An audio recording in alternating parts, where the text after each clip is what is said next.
Good afternoon or good evening, depending on where you might be. My name is Kevin Michael Grace, and this is the KMG show. I'm going to talk about Twitter. To begin with, Twitter, of course, enjoys a certain government-mandated protections under Section 230 of the Communications Decency Act. And it was granted, as was Facebook, other social media, these protections because they are supposedly platforms and not publishers. Well, after Twitter decided a couple of days ago that it was going to try to suppress all dissemination of the New York Post story regarding Hunter Biden and the Ukraine, well, all hell broke loose at Twitter, and I'll get to that in a minute.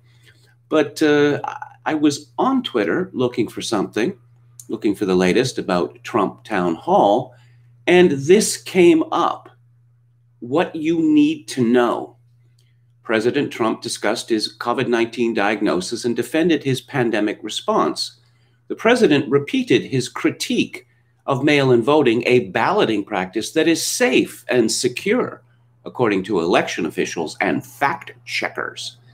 Trump answered questions on reproductive rights, DACA, and his SCOTUS nominee, Amy Coney Barrett. So now Twitter has decided that it is going to interpret the news for us, tell us what you need to know, and also don't need to worry about mail-in balloting. It's safe and secure because election officials say so. Also, fact checkers. Twitter is a publisher. Full stop.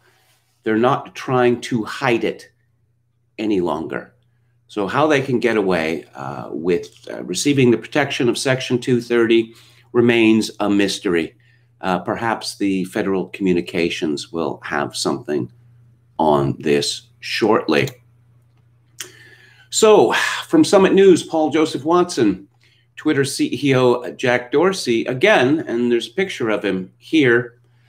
And as I mentioned yesterday, he looks like the kind of guy who would sidle up to you on the street and ask if he could buy a cigarette from you. Hey, I'm just a regular guy. I'm not a billionaire and one of the most powerful people in the world. But Jack Dorsey has admitted that the social media giant's censorship of a New York Post story alleging Joe Biden's involvement in a foreign lobbying scandal was wrong. The controversy began on Wednesday when the Post, citing leaked emails, claimed Hunter Biden had introduced his father, then Veep Joe Biden, to a top executive in Ukrainian energy firm a year before Biden pressured the government of Ukraine to fire a prosecutor who was investigating the company. Twitter quickly followed up by determining the information to be a violation of its hacked materials policy and blocked users from both tweeting a link to the article and sending it to each other via direct message. Numerous prominent Twitter users were also locked out of their accounts for attempting to post the story, and Twitter even blocked a link to the Republican Judiciary website at house.gov that carried a copy of the New York Post article. After a firestorm of complaints and the prospect of being dragged before another Republican committee, Dorsey acknowledged that Twitter had made a mistake. He tweeted, "Straight blocking of URLs was wrong, and we updated our policy and enforcement to fix.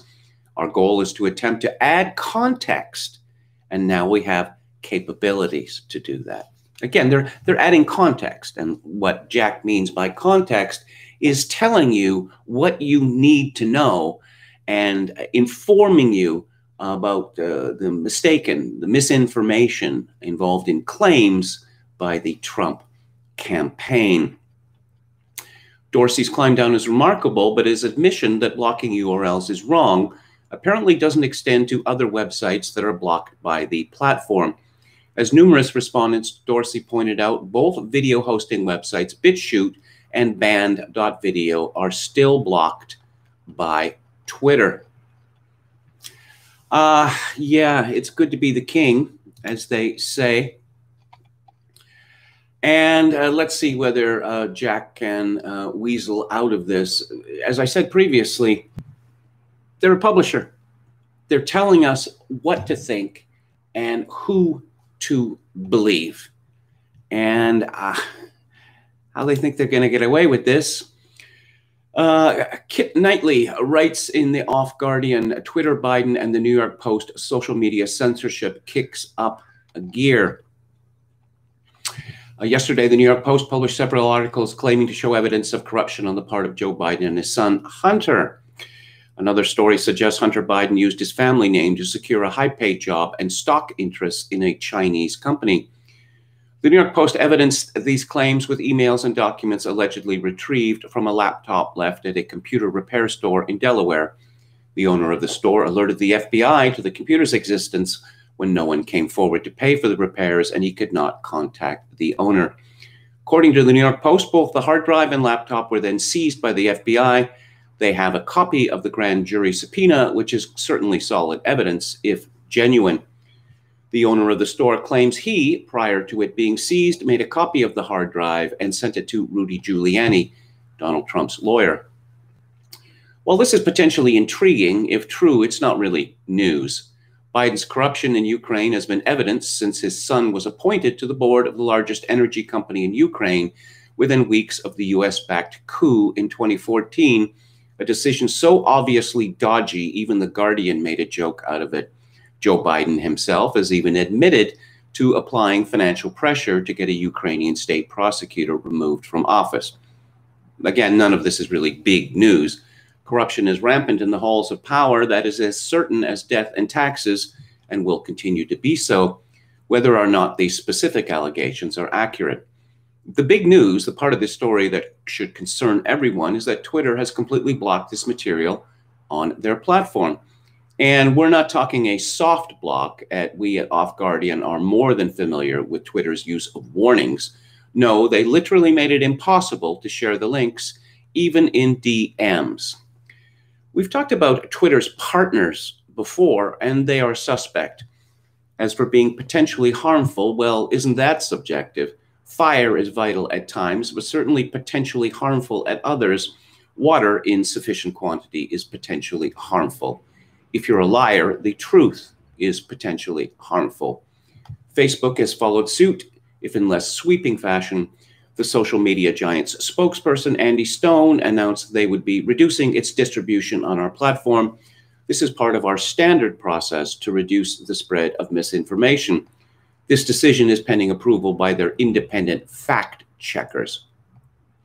So what are the social media companies' reasons for blocking this content? Well, it depends who you ask. Twitter claims that since the emails are potentially hacked, posting them violates their policy regarding illegally gathered material. Interestingly, this policy was never applied to Trump's leaked tax returns. And I'll just point out, with regard to that New York Times story, that it wasn't simply Trump's tax returns, it were the tax returns of many people who worked for him. Facebook, on the other hand, claimed to have blocked these stories because they might be misinformation. A truly ludicrous precedent to set. You can't block something that might not be true, because that applies to literally almost everything. You do have to admire the strategy, though. The pincer movement is brilliant. You see, one side is blocking them because they might not be real, the others because if they are real, then they're stolen. It's a win-win situation. Essentially, real or not, the tech giants have all the bases covered, and there's no way they're going to let people read those emails or even stories about those emails. Twitter even blocked the account of the White House spokesperson, Kayleigh McEnany, for sharing the links. Of course, as we know, since this story was written, Twitter has decided not to block, but to apply context. The mainstream cheered on Twitter earlier this year when they started incorrectly fact-checking Donald Trump's tweets concerning postal voting. We wrote then that it was a scary and potentially damaging idea. This is why. We now have mega corporations who possess neither democratic mandate nor public accountability, controlling what elected officials can and cannot say in public. The political discourse of our society has become subject to the approval of independent fact checkers created by billionaires and staffed by the deep state. It makes you wonder, what exactly is the point of this story? Are we just witnessing surface tremors of the deeper internal conflict in the deep state, just as we saw in 2016? Or is it meant to distract everyone with salacious details of a corruption scandal we already knew about, while ever more of our online freedoms are taken away.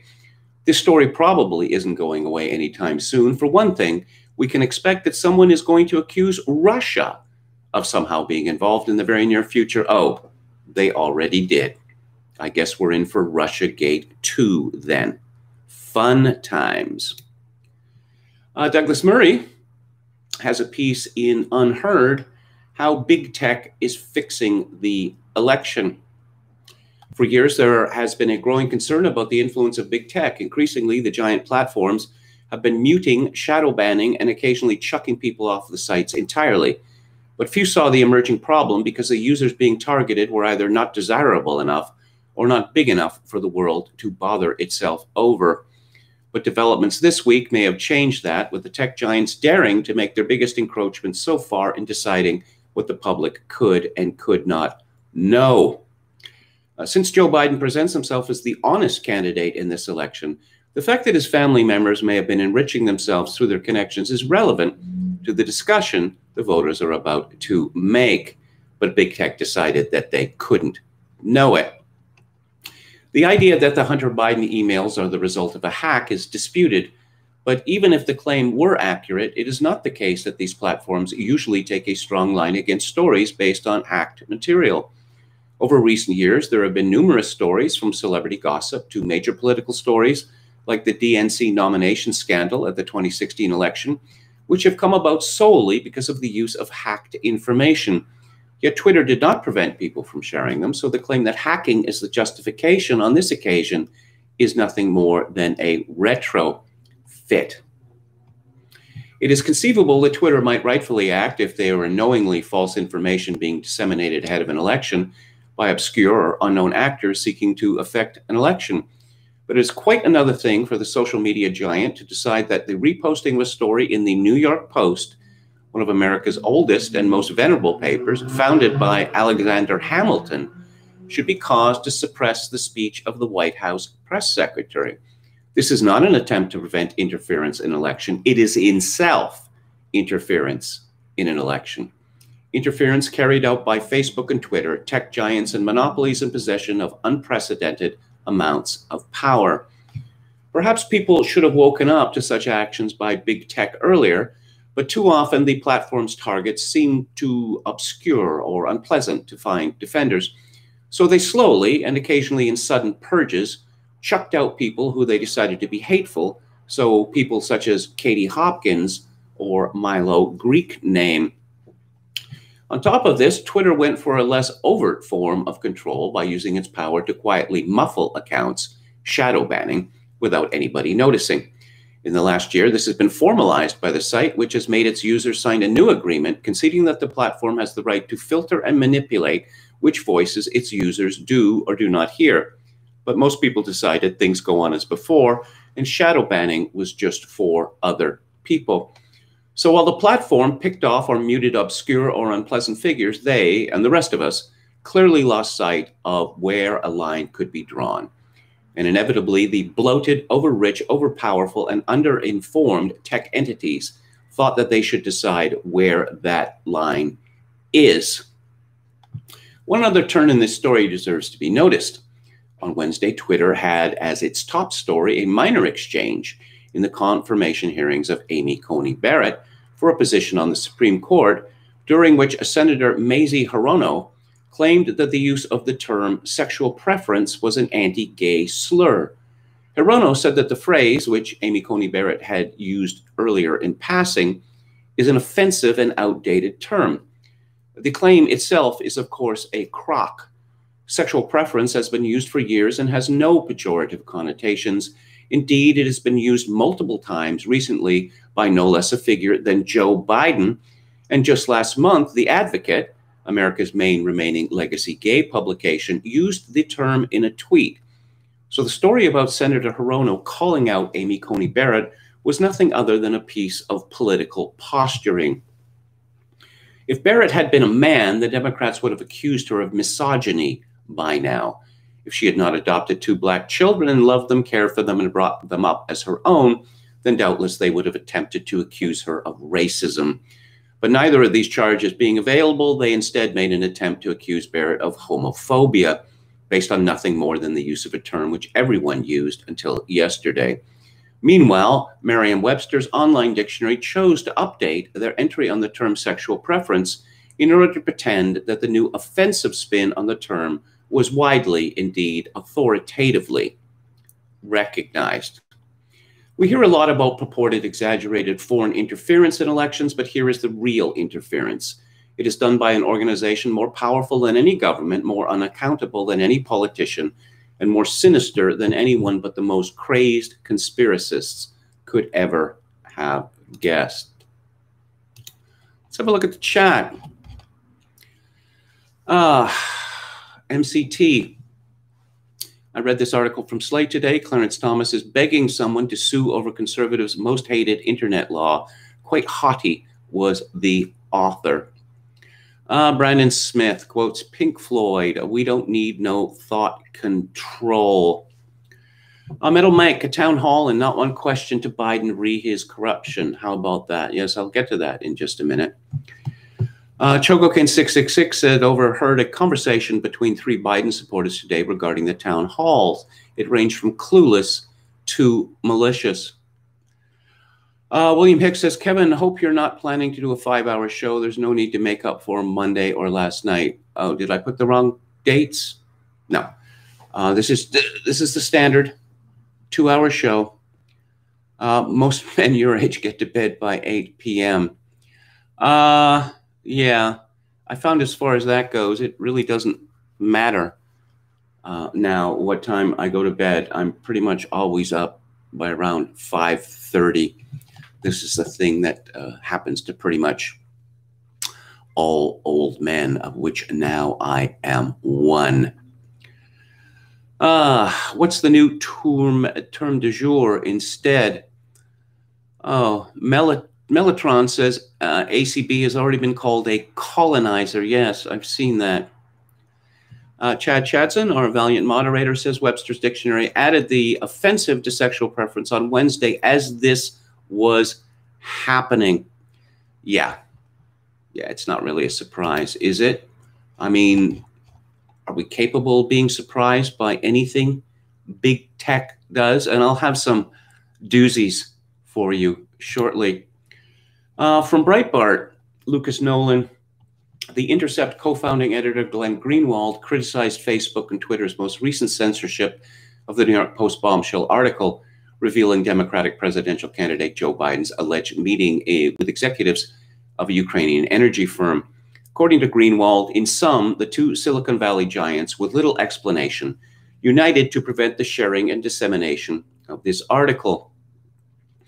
In a recent article titled Facebook and Twitter Cross a Line Far More Dangerous Than What They Censor, Glenn Greenwald states that just weeks before the election, the tech giants unite to block access to incriminating reporting about their preferred candidate.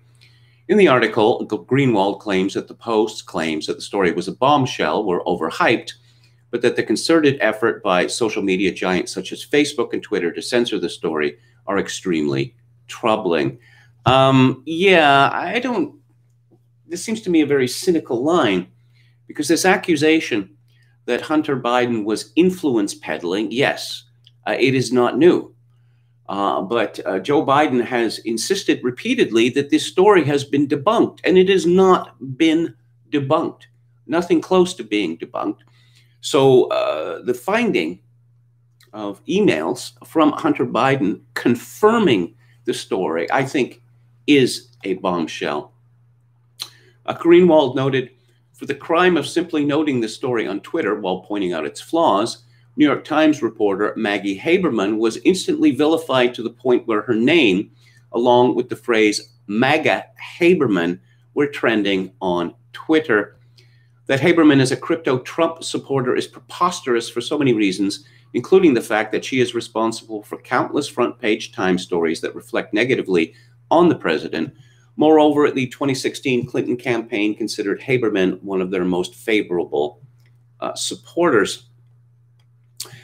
I have to say, Greenwald argues in his piece, which is very long, that Facebook and Twitter have the absolute right to do what they did with regard to the New York Post story. As I've mentioned several times The Supreme Court has already ruled on this issue in Marsh versus Alabama from 1946, and they made it clear that free speech is so important to the Constitution that the fact that we are dealing with a private entity does not give them the right, the absolute right, to suppress free speech. Greenwald summarized in sum the two Silicon Valley giants with little explanation united to prevent the sharing and dissemination of this article. As Los Angeles Times reporter Matt Pierce put it, Facebook limiting distribution is a bit like if a company that owned newspaper delivery trucks decided not to drive because it didn't like a story. Does a truck company edit the newspaper? It does now, apparently. Well, there was that situation in Britain in the 1970s. A very similar thing came up where unions decided that they were not going to print copies of that day's newspaper, the Times, various others, because they didn't like the stories therein, or even one story therein.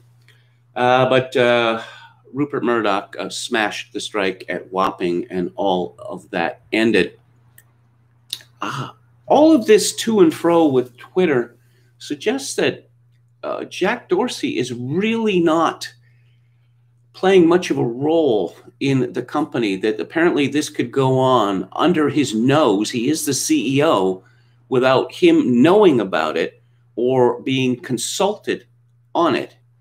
As many people have suggested, it's perhaps time for Jack Dorsey to step down as a CEO. Alan Bakari, yes, there's a story in VDare by James Kirkpatrick. Laura Loomer was right. She was deplatformed by Twitter and big tech, but turned it into a central plank in her congressional run. However, even after she won the GOP primary in President Trump's own district, big tech arrogantly maintained its ban. And GOP politicians who are considered strong on this issue, like Senator Josh Hawley, remained silent.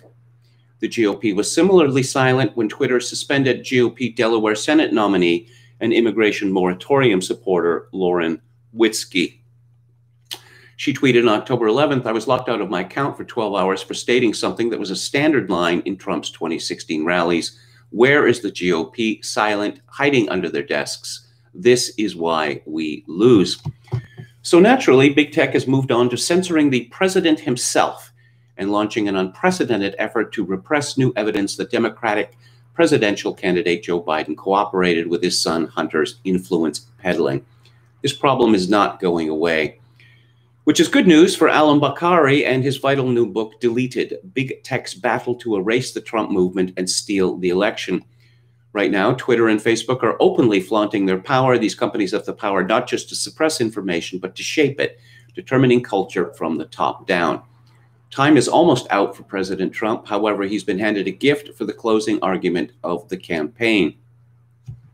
As Bakari notes, tech giants weren't just shocked after Trump's 2016 victory. They were horrified that their companies may have enabled his successful campaign. In 2018, a whistleblower sent Bakari a Google document entitled The Good Censor, which admits that Google, Facebook, and Twitter now control the majority of online conversations. It described free speech as a social, economic, and political weapon, one which must be controlled to allow for rational debate.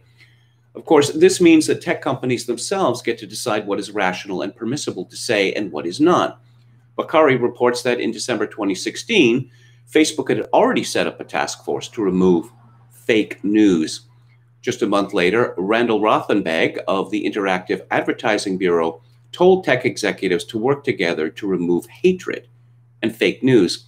Around the same time, the leftist thug group Media Matters was boasting it was having an impact on Google, Facebook, and other companies. Media Matters also vowed that it would make sure social media companies could no longer, quote, uncritically and without consequence host and enrich fake news sites and propagandists, unquote. Bakari makes a defense of partisanship that James Burnham would recognize. Ultimately, liberty and truth are the byproducts of competition and clashing powers. Bakari argues that conflict is necessary to discover truth. Only by allowing partisan media to fact-check and argue with each other can we discover new information and break out of our own confirmation bias. Bakari also correctly argues that the burden of proof is more consistently applied to right-wing media, his term, which makes right-wingers generally more accurate. Conservatives don't often use this defense, but the late maverick leftist Christopher Hitchens made a similar argument when he defended free speech, even for the most extreme views. He argued that outrageous views not only deserve free speech, but extra protection. One wonders when Slate, The Atlantic, and Vanity Fair will get around to purging his archives. However, bias is not what is terrifying about big tech. What is truly remarkable is the way Google, YouTube, and other companies have limited speech and changed language itself in the name of safety. As Michael Rechtenwald showed in Google Archipelago, big tech possesses near total control over human information, including what people are and are not allowed to see. The tech companies continuously expand what counts as harassment and hate speech. This supposed danger provides the justification for leftists to pressure private corporations into banning ever greater number of nationalists and conservative commentators. Yes, and I have to say that the definition of danger now includes hurt feelings. Someone may see a tweet, about, say, transsexualism, and this hurts my feelings, which then becomes, this person is trying to erase me, whatever that means, therefore it is hate speech.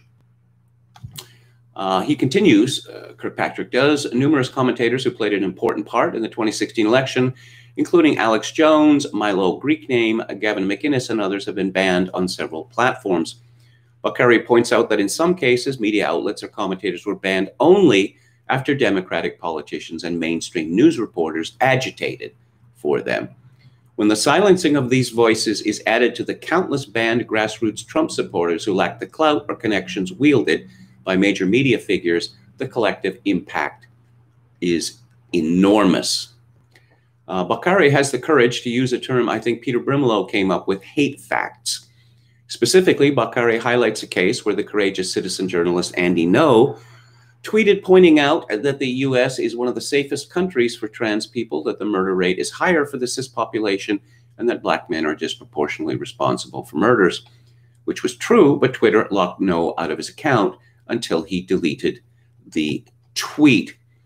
Luckily, it does seem that some action is forthcoming. FCC Chairman Ajit Pai says he will be clarifying Section 230 of the Communications Act, which could potentially strip social media sites of liability protections unless they stop acting like publishers.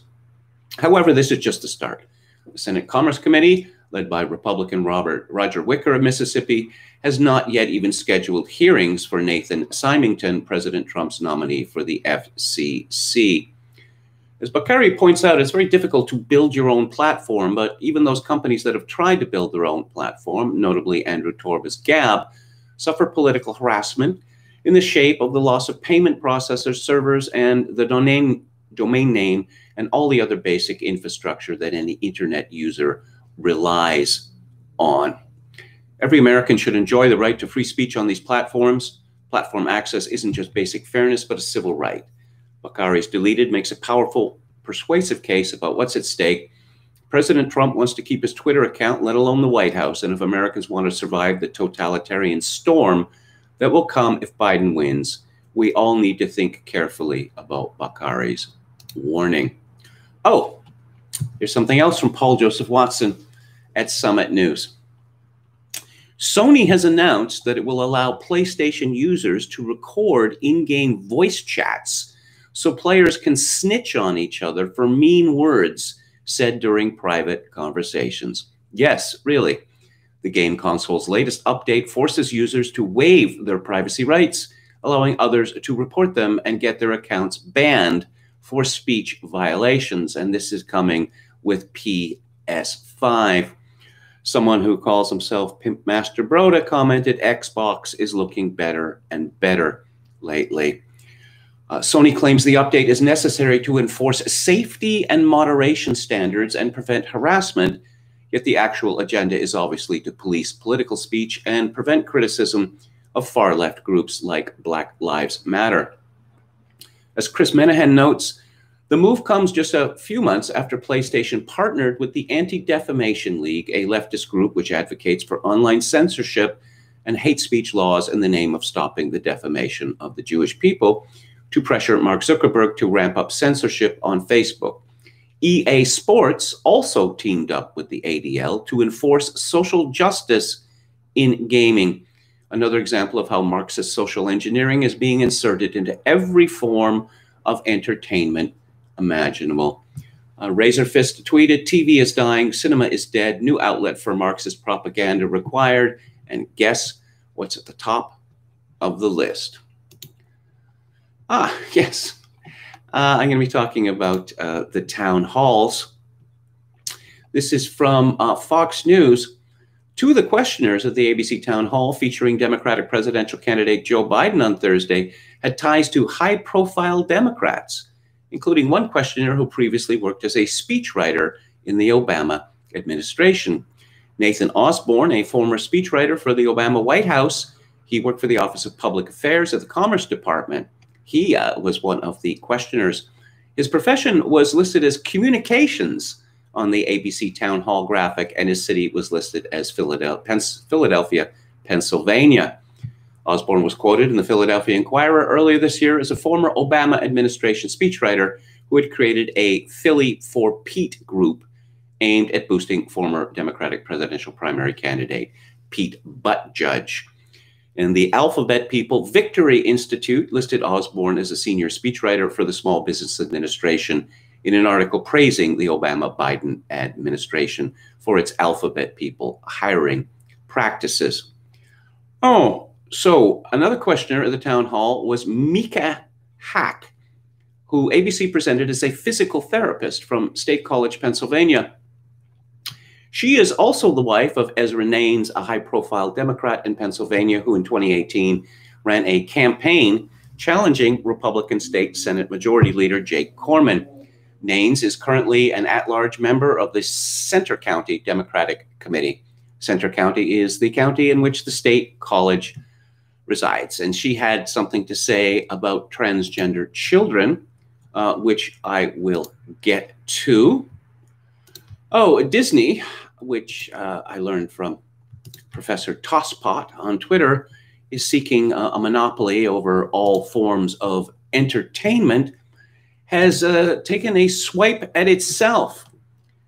From the Daily Mail, Disney slaps racism warnings on classic films Peter Pan, Dumbo, and The Jungle Book due to negative racial depictions and mistreatment of people or cultures. Much-loved classics have all been prefixed with the warnings on streaming service Disney+.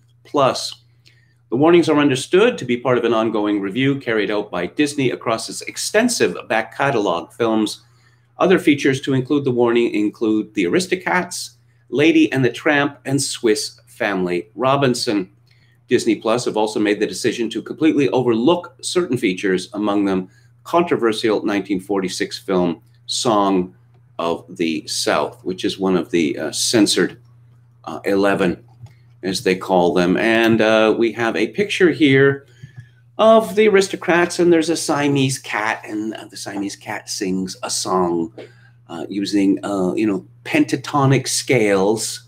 I am Siamese, if you please. I am Siamese, if you don't please, which is apparently, I don't know, is it what the Asian equivalent of the N-word?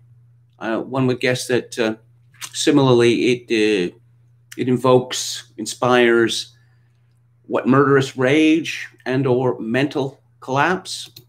I don't believe it for a second, but there you are. I talked about Shelby Steele and his involvement with a film that with his son, What Killed Michael Brown, and there was a problem with Amazon Prime Video, and Amazon has rejected it. It isn't eligible for publishing, and they will not be accepting resubmission of this title, and this decision may not be appealed. Shelby is a senior fellow at Stanford University's Hoover Institution and a well-regarded intellectual who has been writing on race in America for decades. He received a National Humanities Medal and won a National Book Critics Circle Award for his essay collection, The Content of Our Character. In the same year, he produced an Emmy Award-winning documentary, 7 Days in Bensonhurst, about Yusef Hawkins, the black teenager who was murdered by a white mob in 1989. Oh, some of the other films which do meet Amazon's quality expectations are Zero, an investigation into 9/11, UFO Chronicles, The Smoking Gun, Jamie, Drag Queen at 16, and everything you wanted to know about gay porn stars, but were afraid to ask. Michael Brown is guilty as sin, but Amazon doesn't want people to know that. And they've gone so far as to suppress the work, as National Review pointed out, of a very highly respected black intellectual. What does Jim Kunstler have to say? Was it just me? Or did you also notice that NBC's Savannah Guthrie decided to play special prosecutor in Thursday night's town hall gotcha fest with Trump, whom they had perched on some modernista stool of punishment? The hectoring interrogation started from the get-go, the townies distributed around the set, apparently just props, while Guthrie barked over the president with various renderings of the old shyster's retort, "But do you still beat your wife?" Over on ABC, old white Joe Biden lounged comfortably in low light and cushy seating with his therapist, George Stephanopoulos, free associating on the wonders and marvels he will bring about in the kingdom come of his presidency. Strangely, the subject of his family's lucrative business dealings in Ukraine, China, and Russia a few years back never came up in the confab, a therapeutic omission that seemed to amount to malpractice. I speak of the evidence found on a laptop computer apparently belonging to R. Hunter Biden, old white Joe's crackhead son, outlining the many services Biden and company rendered to bigwigs in foreign lands for millions of dollars when Pop, the big guy, was president.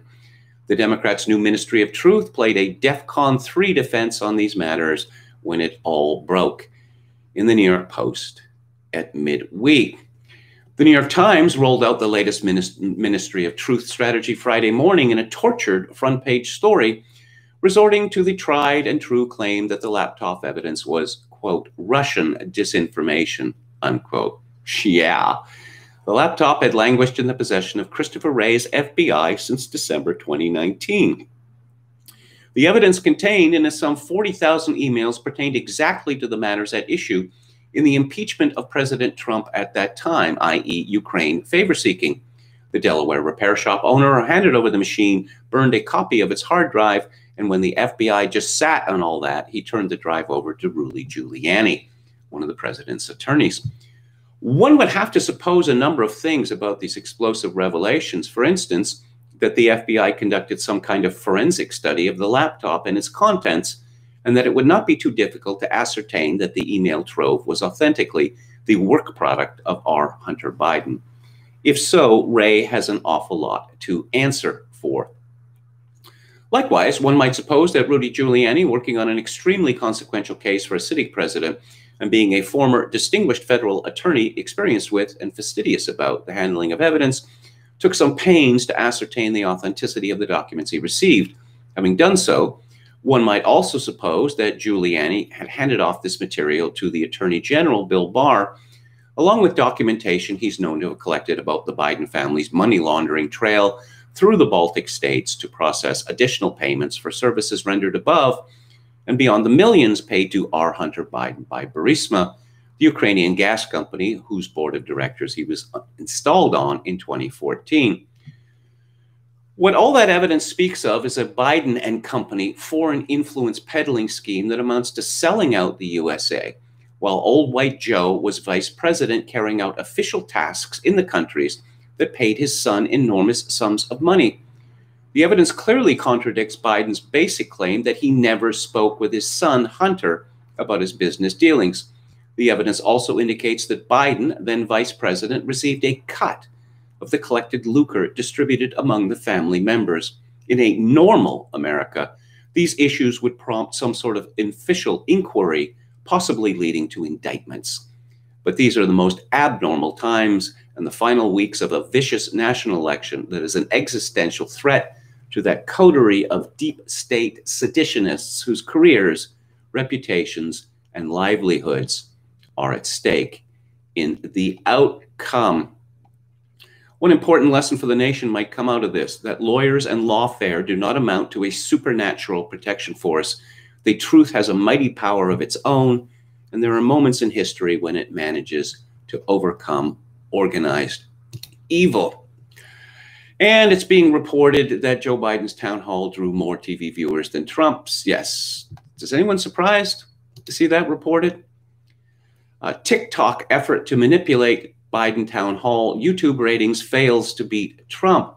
This is from the New York Post. Stephen Nelson, a social media influencer, tried to manipulate online ratings for Joe Biden's ABC News town hall event Thursday to deny President Trump a ratings wing for his rival NBC News forum, but he failed, with Trump triumphant in YouTube clicks. Hank Green, who has a vast online following, implored TikTok users Thursday to watch Biden's event on every phone, television, and computer. His video appeal scored 1.2 million likes and more than 21,000 comments on TikTok, a China-owned platform popular among teens and young adults. Isn't this sort of behavior, isn't this supposed to get you kicked off, banned from these social media sites? But I guess if it's for a good cause. Ryan Saavedra writes at the Daily Wire, Savannah Guthrie blasted for hostile behavior toward Trump during town hall. Guthrie, whose husband was former Vice President Al Gore's traveling chief of staff during the 2000 presidential election cycle, was repeatedly combative with the president, while Democrat presidential nominee fielded mostly softball questions during a competing town hall event on ABC News. I watched some, not all, of Trump's town hall. And when Savannah Guthrie started carrying on about denouncing white supremacy, I thought, this is bad faith. Right off the top, this is just bad faith. That let's repeat the lie that Trump has never denounced white supremacy when he has denounced white supremacy numerous times, and whenever he's asked, he denounces it again. But no, let's just keep bringing this up. Let's just tie Donald Trump to white supremacy. Political commentator Megyn Kelly, not a fan of Donald Trump. So far, this is not a town hall for voters. It is designed to appease the angry NBC employees / Dems who are pissed off Trump's on NBC at all. Why doesn't NBC just fire these people? Or do what we heard about, in the computer industry? Offer them 6 months to go away. Because these are kind of tough times for America. Good luck finding another high-paid job. Former White House Press Secretary Ari Fleischer wrote, I just switched to NBC since ABC is in a commercial. Savannah Guthrie has interrupted Trump in these 60 seconds more than Stephanopoulos has done to Biden in 40 minutes. NBC is an interrogation. ABC is a picnic. No, this was very much a hostile interrogation. And it just seemed, well, I just have to say something about George Stephanopoulos, that of course he was Bill Clinton's communication director. And, oh, he also attended a Jeffrey Epstein dinner party in New York City. This was after Jeffrey Epstein was released from prison for sex crimes. Yeah, that George Stephanopoulos. Would it be so hard, say, to find someone associated with the Democrats, to question Trump, and someone associated with the Republicans to question Biden? That would seem to be reasonable enough, wouldn't it? Yes, New York Post notes Biden gets no questions on Hunter expose at ABC News town hall. Yeah, one might think that, yeah, you've been accused of influence peddling, essentially selling your country out, selling out the interests of your country for cash. A pretty serious accusation. Of course, Trump has been asked about Russiagate again and again and again, and how he was supposedly, he did wicked, wicked things with regard to the Ukraine. We had a whistleblower who basically said the same thing that was in the report, the official report of the conversation that Trump had with the president of Ukraine. And oh, yeah, this is what Trump said. Trump had already released it. And the media treated this like it was a bombshell. From the Daily Mail, new leaked email revealed by Tucker Carlson shows that Joe Biden visited Ukraine after Hunter was asked by his business partner to arrange for influential U.S. policymakers to travel to the country to help their firm, Burisma. The November 2015 email from Vadim Pozarsky says that the visits were needed to close down any pursuits against the head of the firm, Burisma, where Hunter Biden sat on the board. During Biden's visit the next month, he successfully pressured Ukrainian officials to fire the prosecutor who was looking into Pozarsky's business. Carlson released another exclusive email to Hunter from PR company Blue Star Strategies, which spoke about Biden's trip to the Ukraine as vice president that year. In the first email, November 2nd, 2015, from Pozarsky to Hunter, the businessman stated that the purpose of the email is to be on the same page as to our final goals, including but not limited to a concrete course of action. Carlson added that according to the emails they had seen, the exec wanted high-ranking U.S. officials to express their positive opinion of Burisma. The Fox host also claimed that Pozarsky wanted the U.S. administration to act on Burisma's behalf in winning this good PR. The scope of work should also include organization of a visit of a number of highly recognized and influential current and or former U.S. policymakers to Ukraine in November. It added that it was aiming to bring meetings with and bring positive signal message and support, as well as to close down any cases/pursuits against the head of Burisma in Ukraine. This is the sort of stuff that, you know, in a just society, people would be sentenced to dozens of years in prison for. I suppose if Joe Biden is ever convicted of this, oh, they'll say he's too old and weak to go to prison. Apparently, he's not too old and weak to become president of the United States.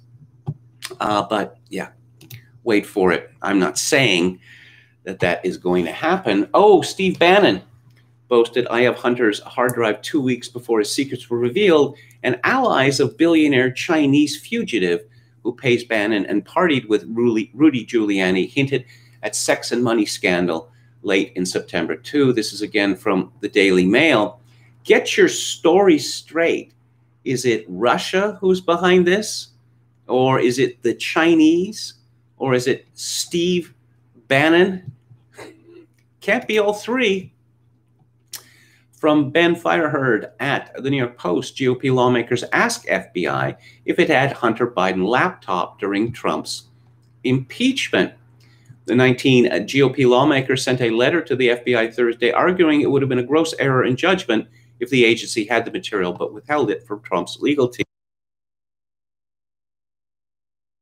Question has been raised about where is the FBI's copy of the laptop, and claims have been made, which I cannot prove, that the FBI destroyed it. I don't think Christopher Wray is going to be in his job for much longer if Trump is reelected on November 3rd. I think he might get the push November the 4th.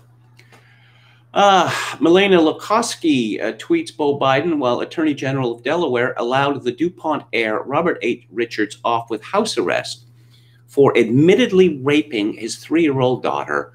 While home on house arrest, Richards molested his young son. Your son, Beau Biden, cut that deal with a pedophile. Yeah. The DuPont name goes a long way in Delaware. I wouldn't have thought that it went so far as to protect someone who admitted raping his 3-year-old daughter. But life is full of surprises, as I like to say. Hang on just a second here. Joe Biden. Oh, yeah, okay. I mentioned this woman, Mika Hack, the voter from Pennsylvania, just an ordinary voter. She said this to Joe Biden: "I'm the proud mom of 2 girls, 8 and 10. My youngest daughter is transgender." I don't understand that. I don't understand that word in this context. Isn't it, trans is a state that one passes through, right? So this child was formerly a boy and then became a girl.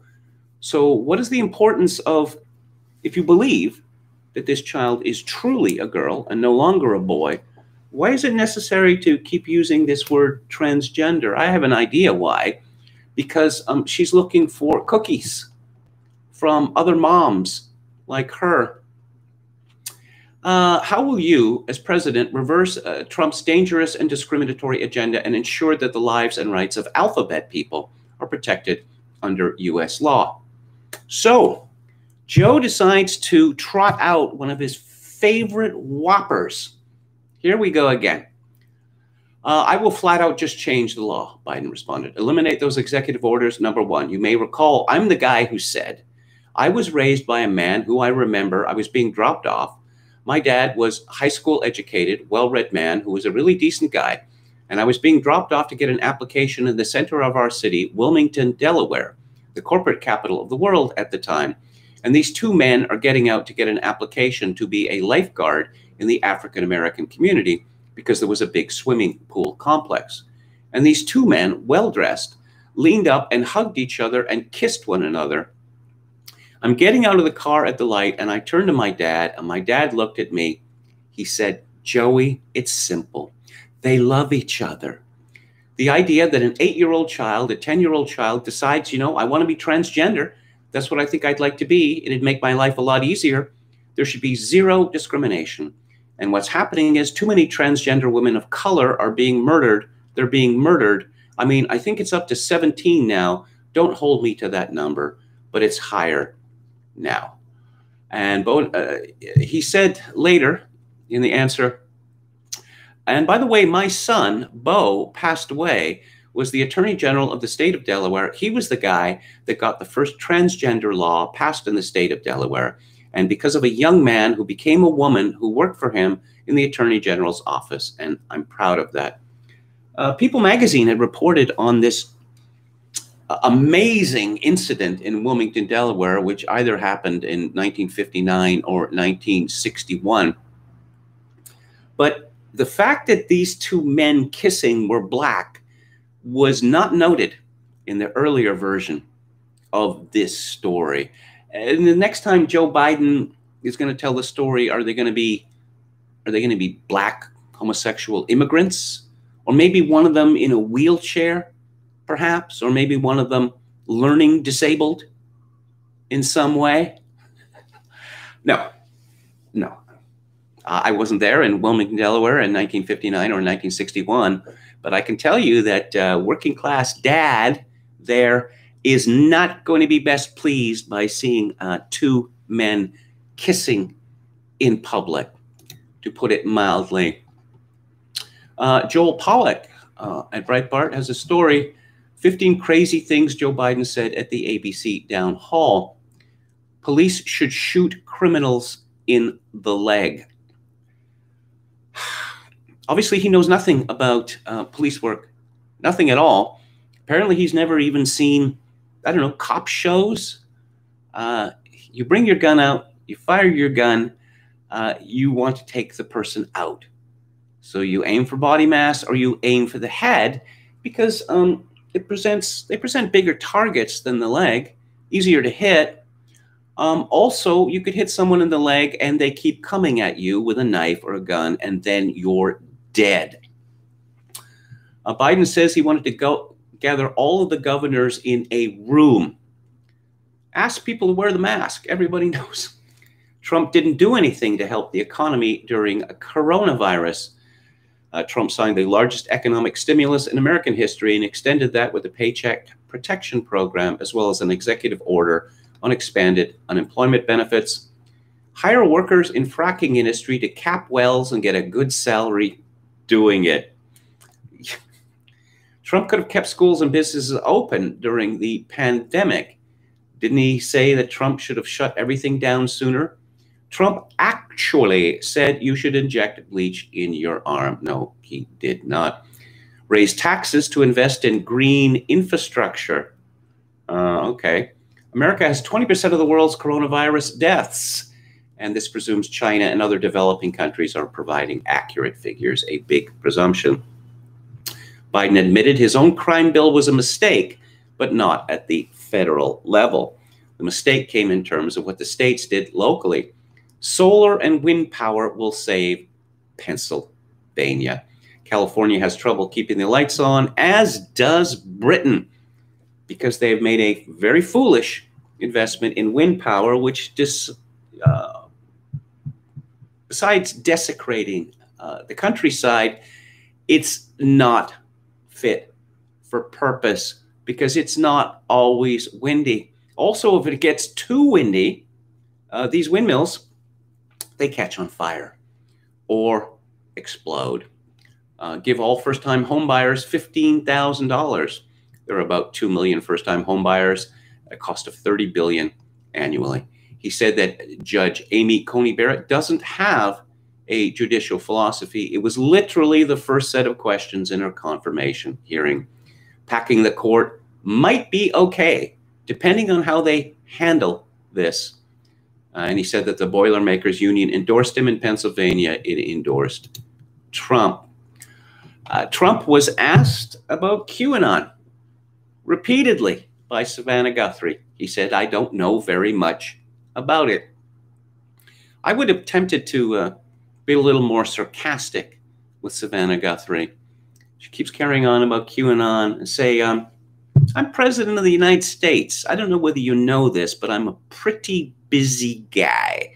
I don't really have all that much time to chase down all these things on the internet.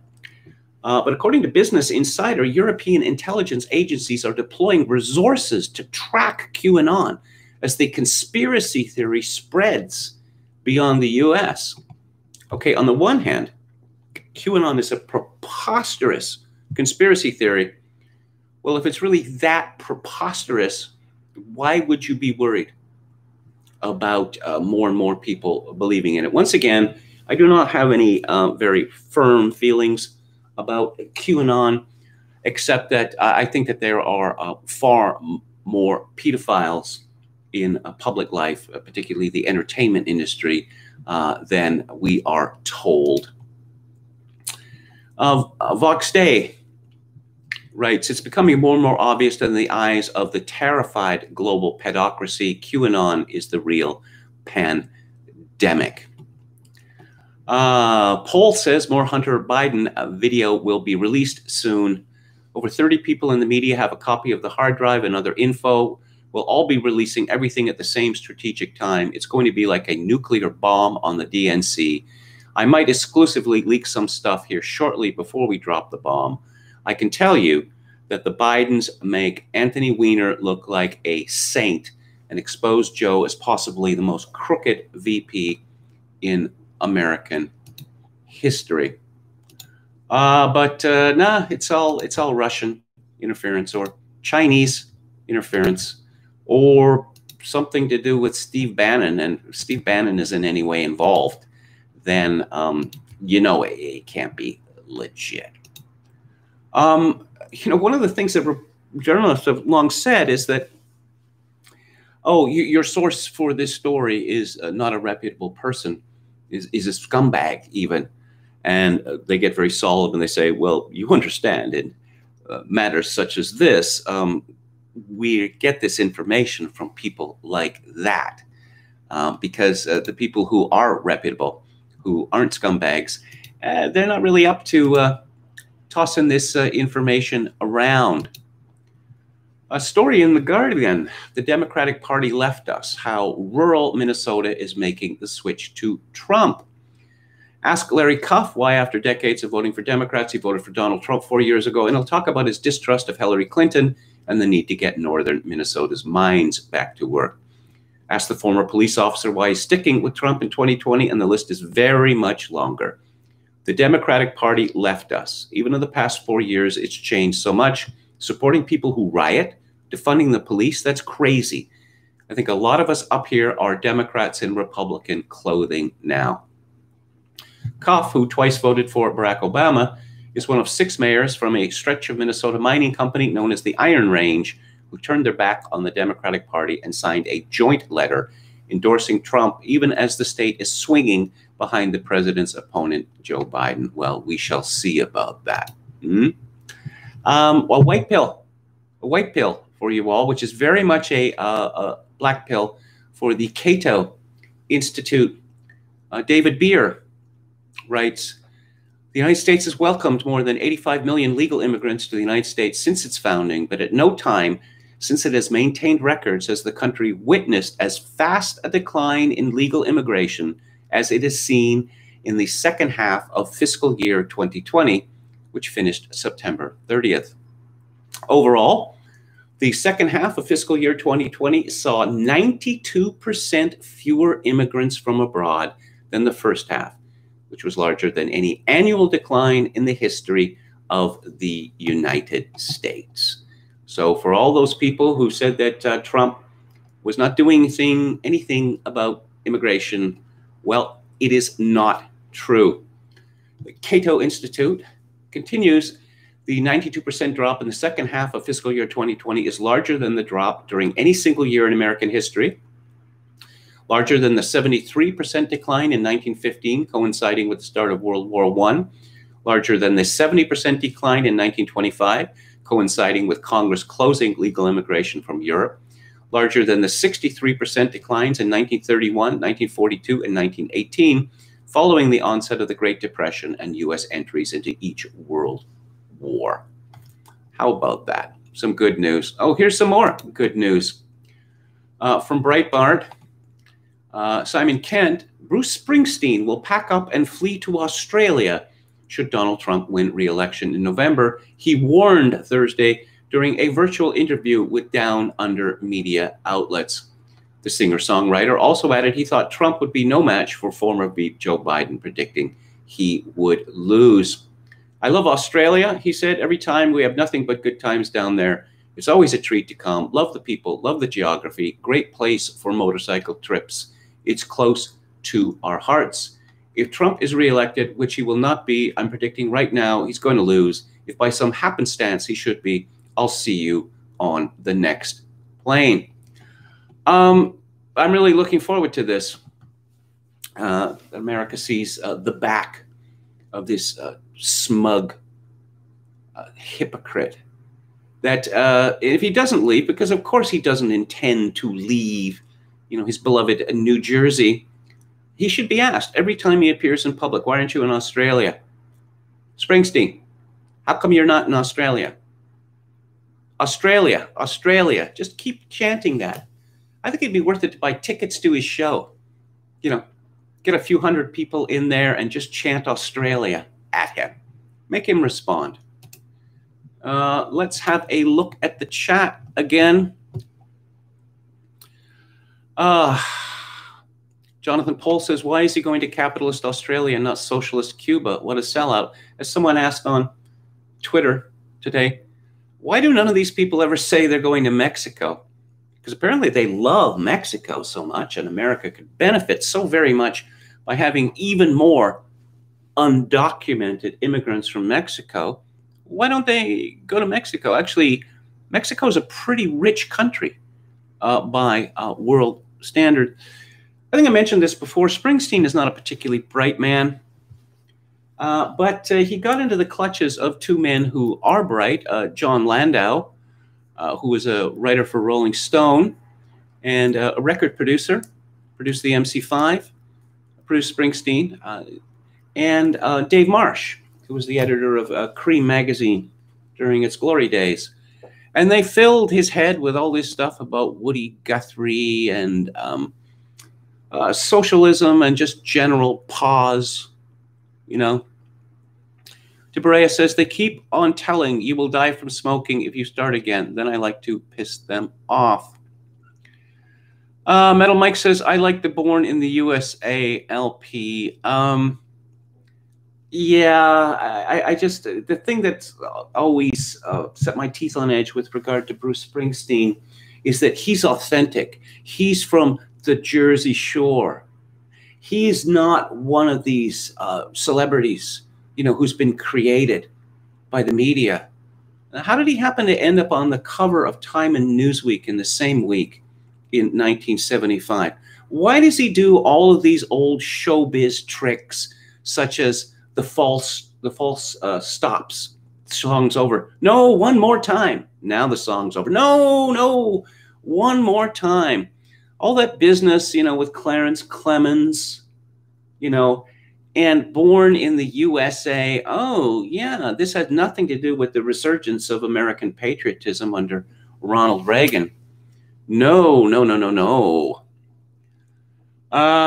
Yeah. No, Woody Guthrie.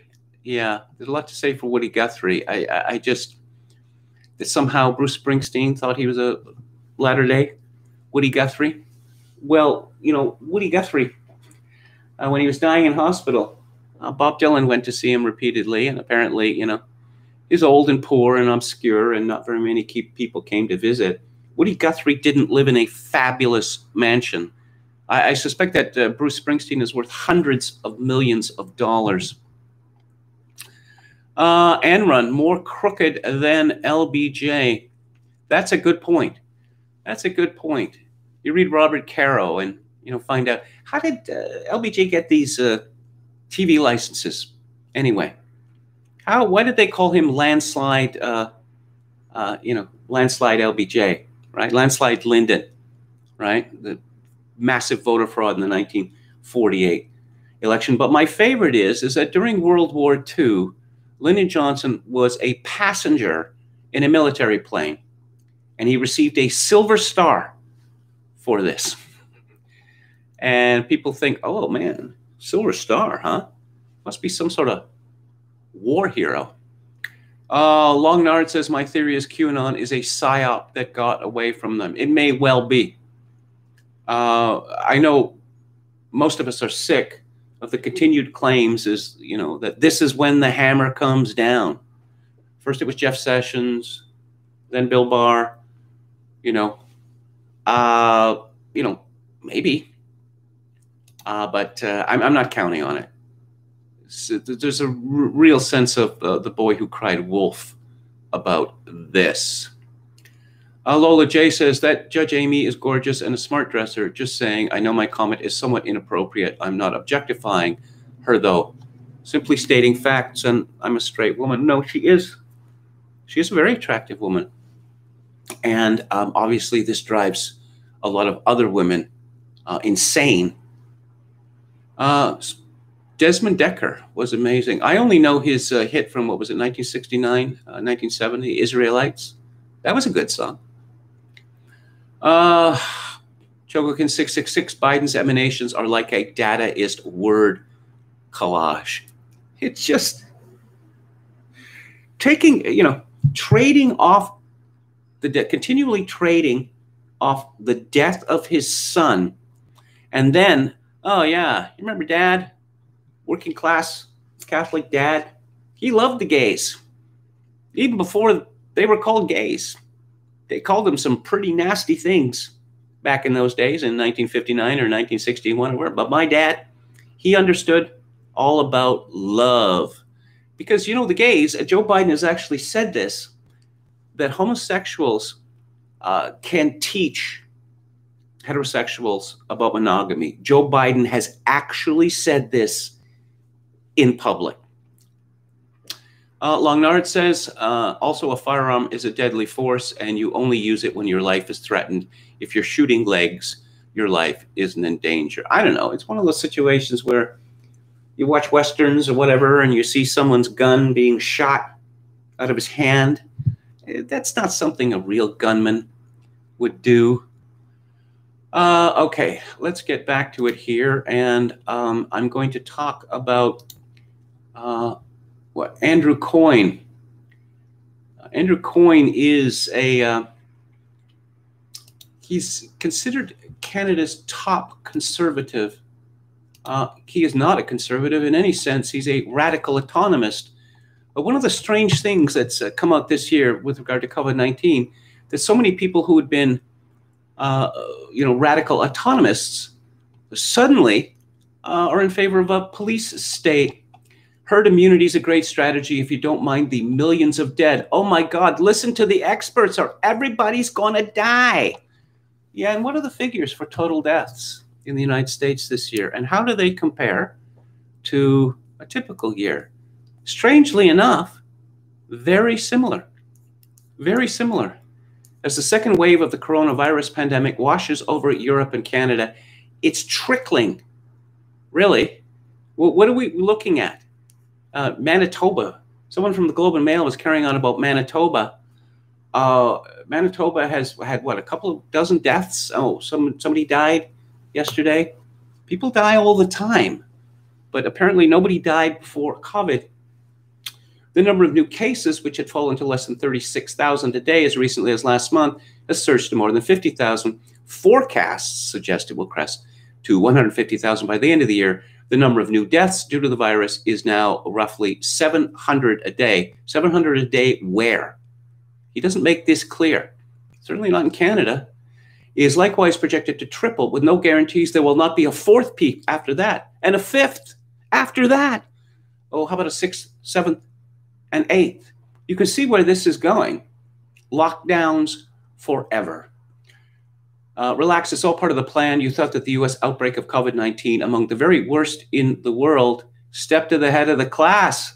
Love Gov, Andrew Cuomo, was the disastrous but predictable result of a president and administration that failed to take the disease seriously until it was too late, and that has yet to assemble a coherent plan to fight it. Yeah, take that, COVID-19. Even as it mocks and impedes the efforts of state and local governments, that has peddled a variety of false cures, even if it pretends the disease will disappear on its own. No, no, no, no, it's not like that at all. The virtually uncontrolled spread of the virus in the United States, affecting more than 8 million Americans to date, and killing about 220,000 of them. That number's dubious, but never mind. What seemed to have been a matter of deliberate strategy by the White House own account focused on the concept of herd immunity, or is now being called focused protection. The idea was briefly in circulation 6 months ago when very little was known about the virus or how to contain it, but has since resurfaced in the form of the grandly named Great Barrington Declaration. Boo! The brainchild of 3 epidemiologists, it was posted online earlier this month, where it has attracted the signatures of nearly 10,000 medical and public health scientists. Lately has been taken up by the Trump administration. Oh, the idea has been herd immunity to a national chicken pox party. Far from limiting the spread of the disease, the proposal is to actively propagate it, at least among the young and healthy. Rather than wear masks and keep their distance from each other, still less avoid public gatherings, people would be encouraged to go about their business as usual until herd immunity was reached. What kind of a threat is COVID-19 to people under the age of 50? Almost zero. Of course, he's not going to mention that. He's also not going to mention the fact that while the number of cases, so-called, is skyrocketing, the number of deaths has gone like this. You see, the fact is that we have absolutely no idea how many people are infected with COVID-19. Oh, and here's Andrew Coyne going about, oh my God, reinfections. People are going to get infected over and over and over again. We don't know how many people, how many false positives there are, whether these tests are simply picking up evidence of previous COVID viruses like influenza and the common cold. Neither is the immunity conferred by infection permanent or even certain. In most, it lasts a few months. So if you infect all those tens of millions of people again, and for what? So they can all become infected all over again, infect others as soon as next spring? The only permanently immune are the dead. Maybe the White House will tell us that's the plan. Well, The only permanently immune are the dead. Yeah, he's truer than he knows. But Coyne and all these others, they have no idea how viruses work. Oh, we're just going to lock people away. Are you going to lock them away until they're dead? Because that's the only way that you're going to prevent the virus from spreading. Meantime, we have destroyed the economy, and back in Ontario, they're back at it again, with the news media suddenly becoming BFFs of Premier Ford. Oh my God, we have new cases. And how many people are in ICUs? I believe in Ontario, I checked this out yesterday. It was 253 people in hospital, 62 in ICUs. There are 14.7 million people in Ontario. This is not a crisis. What it is hysteria, which is now assumed a very particular political hue, that the government knows best for you. Don't argue with the government because the experts say we must do this. Oh, yeah. How about Neil Ferguson? He's the top expert. It was at the beginning about the spread of COVID-19. His predictions were ridiculous, just as all of his predictions are ridiculous. And they led to an unnecessary culling of livestock, particularly healthy livestock in Britain, to the tune of hundreds of thousands. Don Martin of CTV, who is one of the dumbest people in Canada, writes, resistance grows against lockdowns driven without data. Oh dear. Oh dear. It's impossible for a public health officer of Ottawa to clarify cases when her overwhelmed operation has given up on contact tracing. It has never been explained to me exactly how contact tracing works. I understand contact tracing with regards to, say, AIDS, because AIDS is generally a sexually transmitted disease. So, I mean, you can notify the people, all the people that, this man has had sex with. You're going to somehow identify all of the people who came within 6 feet of someone? Absolutely impossible. Absolutely impossible. As I mentioned yesterday or the day before, I was in a local restaurant a few blocks away from here, and I come in and they ask for my cell number. What? Oh, it's for contact tracing. Oh, so if someone gets COVID-19 and I was in the restaurant at the time, how would you know that, first of all? And what if the person who got COVID was, 60 feet away from me? The whole thing's preposterous. There was a ghostly apocalypse-like emptiness to major Ontario highways over the Easter holiday. Last weekend saw normal holiday traffic jams as Canadians flipped the Thanksgiving bird at Prime Minister Justin Trudeau's declaration that family get-togethers had to be canceled to try and save Christmas. Oh, they took Easter away from us, and now they're going to cancel Christmas? I think that's a pre-revolutionary situation. Yes, apparently, the experts are not powerful enough. The government is not smashing the economy enough. Oh, I see we have more. Oh, we have a picture of Joe Biden's teleprompter in action. It's in an enormous screen. Fukushima Expo says he literally cannot speak coherently without it. And more on, oh yes, the Great Barrington Declaration.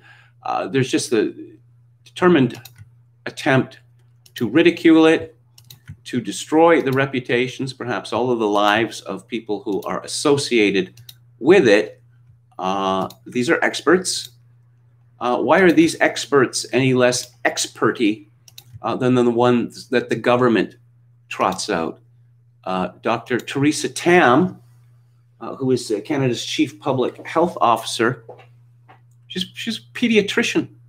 She's not an epidemiologist, but that doesn't stop her from, carrying on about what we may or may not do. Story in Revolver. The World Health Organization's sudden about-face on COVID lockdowns is further proof our so-called elite experts are frauds. Dr. David Nabarro, the WHO's special envoy on COVID-19, tells Andrew Neil, "We really do appeal to all world leaders. Stop using lockdown as your primary control method." Nabarro's confession was obvious to anybody who has honestly followed the science and data over the past 7 months. As Revolver reported weeks ago, in the US, lockdowns will likely destroy 10 times as many life years as they save. Going back to Andrew Coyne, apparently, before COVID-19, no one was dying of cancer or heart disease or diabetes or any of these things. And as we know, people were barred from the hospital at one point because all of the beds had to be secured for COVID-19 patients, and they were heavily discouraged from going to the doctor. And a lot of people said, no, I don't want to take away any resources which should go to COVID-19 patients. The fact that my arm is screaming in pain and I've got this clutching pain in, the region of my heart, I'll just wait it out, see what happens. I don't want to be selfish. Of course, a lot of people stopped going to medical facilities because of the fear that they would catch COVID-19 there. Oh, poor Love Gov, Andrew Cuomo. This is from the New York Post. The Gov can't find love. Governor Andrew Cuomo admitted on The Daily Show Thursday that single life isn't going so hot because he can't get a date. On a human level, on a social level, nobody wants to have dinner with me. I have no offers. I last remember you being single, Trevor Noah said, and the weather is changing, which means it's going to be harder to go out for a date because you can't be inside with strangers. Have you taken the time to just at least have a socially distanced meal with anyone? The hard-hitting questioning there from Trevor. After the 3-term Democrat copped to being unlucky in love, the host laughed and told him, "You get us through the second or third wave, and I'm telling you, a lot of those offers will come rolling in." I wonder if Trevor asked him about Cuomo causing the death of thousands of New Yorkers by forcing old age homes to accept infected people, then removing that order from the official New York State website and now lying about it over and over again. Perhaps, I don't know, perhaps women, they have a sixth sense, a lot of them. Perhaps they've intuited what a creep Cuomo is. James Delingpole writes in Breitbart, opposition leader Sir Keir Starmer may have saved Boris's fat arse. And Starmer is demanding a total lockdown of the entirety of England, as opposed to the partial lockdowns that exist now, which are mostly hammering the north of England. I was talking about a pre-revolutionary situation. This is from the London Evening Standard. Couples living apart in areas with Tier 2 restrictions are not allowed to have sleepovers unless they are in a support bubble. Downing Street confirmed today. Boyfriends and girlfriends will be able to meet outdoors in Tier 2, but are expected to adhere to social distancing rules such as hands, face, and space. They must also adhere to the rule of 6. So now the government is telling people that they can't have sex anymore. Well, if they can get away with that, they can get away with anything. There's nothing that they can't get away with. And as I like to say here with regard to the lockdowns and the suppression of free speech, Speak now or forever hold your peace. From lockdown skeptics, lockdown zealots invoke scientific consensus to debunk Great Barrington Declaration. You've got to admire the gall. 3 leading specialists in the field of infectious disease start a petition that is signed by tens of thousands of their fellow scientists, and the lockdown zealots write a rebuttal claiming to speak on behalf of the entire scientific community. That's the boast made by the authors of the John Snow Memorandum, a riposte to the Great Barrington Declaration, which appeared in The Lancet yesterday under the headline, Scientific Consensus on the COVID-19 Pandemic, We Need to Act Now. Consensus only in their echo chambers.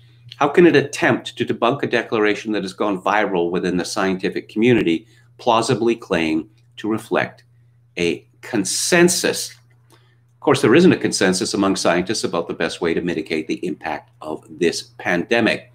A scientific hypothesis doesn't become more or less true according to how many other scientists believe it.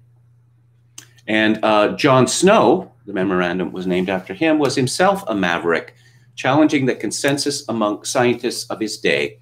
Indeed, had he not done so, he never would have found the true cause of the cholera outbreak in Soho in 1854 that made his name. The conventional wisdom at the time, the view held by the scientific establishment, was the miasma theory, which held that diseases such as cholera and bubonic plague were caused by pollution or bad air. Instead of relying on this theory, Snow actually did some on-the-ground research, talking to local residents and analyzing the pattern of infection. In this way, he was able to trace the source of the outbreak to a water pump in Broad Street and end the epidemic. Snow's discovery, which came about because he engaged in methodical empirical research rather than relying on some divorced from reality theory, is regarded as the founding event of the science of epidemiology. And now there is a kind of a parable at the end of this. The Zoza cattle killings. In the early 19th century, the British colonized Southeast Africa. The native Zoza resisted, but suffered repeated and humiliating defeats at the hands of British military forces. The Zoza lost their independence and their native land became an English colony. The British adopted a policy of westernizing them. They were to be converted to Christianity and their native culture and religion was to be wiped out. Under the stress of being confronted by a superior and irresistible technology, the Zoza developed feelings of inadequacy and inferiority. In this climate, a prophet appeared. In April 1856, a 15-year-old girl named Nongwaus heard a voice telling her that the Zoza must kill all their cattle, stop cultivating their fields, and destroy their stores of grain and food. And what this would lead to would be a paradise. They would get back in return everything they had and more, and the British would be expelled. Her guardian at first was skeptical, but then became convinced. Within a few weeks, the Zoza king, Sarhili, became a convert. He ordered the Zoza to slaughter their cattle and in a symbolic act killed his favorite ox. As the hysteria widened, other Zoza began to have visions. Some saw shadows of the resurrected dead arising from the sea, standing in rushes on the riverbank or even floating in the air. Everywhere where people looked, they found evidence to support what they desperately wanted to believe. So they slaughtered 400,000 cattle, but then they built new, larger kraals to hold the marvelous new beasts they anticipated would rise out of the earth. The resurrection of the dead was predicted to occur on the full moon of June 1856. Nothing happened. The cattle-killing movement now began to enter a final deadly phase.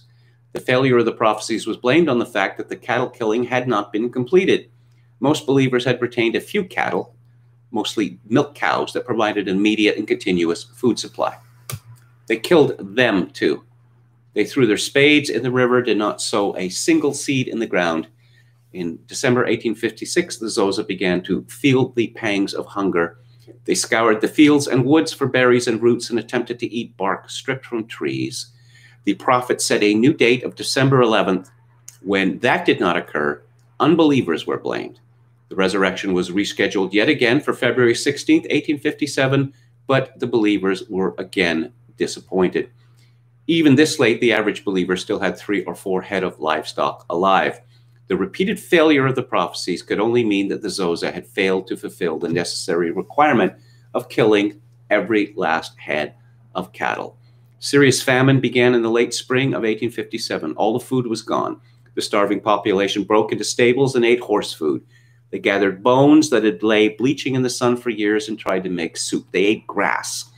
Maddened by hunger, some resorted to cannibalism. Weakened by starvation, family members often had to lay and watch dogs devour the corpses of their spouses and children. Those who did not die directly fell prey to disease. At the end, true believers never renounced their faith. They simply starved to death, blaming the failure of the prophecy on the doubts of non-believers. By the end of 1858, the Zoza population had dropped from 105,000 to 26,000. 40 to 50,000 people starved to death, and the rest migrated. With Zoza civilization destroyed, the land was cleared for white settlement. The British found that those Zoza who survived proved to be docile and useful servants. What the British Empire had been unable to accomplish in more than 50 years of aggressive colonialism, the Zoza did to themselves in less than 2 years. And I guess that's what Andrew Coyne would have us do. Well, we're still getting new cases of the virus because we haven't destroyed the economy hard enough. We need just to destroy with a vigilance. There has to be nothing left of the economy because, you know, the economy involves, I don't know, people getting together with people. It seems to be baked in the cake, you know, and we can't have that because every person on earth represents a deadly threat to every other person on earth. I want to talk about pregnancy because pregnancy has become an issue in the British Columbia election.